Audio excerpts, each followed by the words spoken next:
We are with Mr. Pilipinas Worldwide, Bataan. Hi, Arthur. Kamusta? Mabuti naman po. Can you tell us something about yourself? Hi, I'm Arthur Joseph Reyes, 30 years of age from the historical province of Bataan. Yeah. Prior to joining Mr. Pilipinas Worldwide, anong pinagkakaabala? Meron po akong pet food shop, AJ Pet Food Shop, and then also I'm a cyclist also in my province.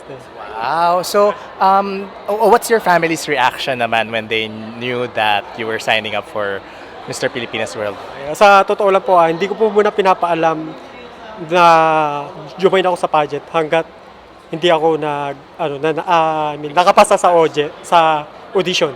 Kaya yun. Nagulat sila at masaya naman at suportado naman yung aking pamilya. First pageant. Meron na po nung sa school pa lang, sumali na ako sa pageant. Yeah. So, how are you preparing for the competition? For the competition, we have workshop dito po, and then ina-apply ko po yung mga workshop na natutunan ko like runway, singing and acting and yun, tsaka modeling po. Meron ka bang title na ini-aim dito sa Mr. Pilipinas? Kung ano po yung pinagkaloob po sa akin na gusto pong mapanindigan po yun. As a Filipino, I want to promote Filipino culture into international stage. Sana po pala rin po.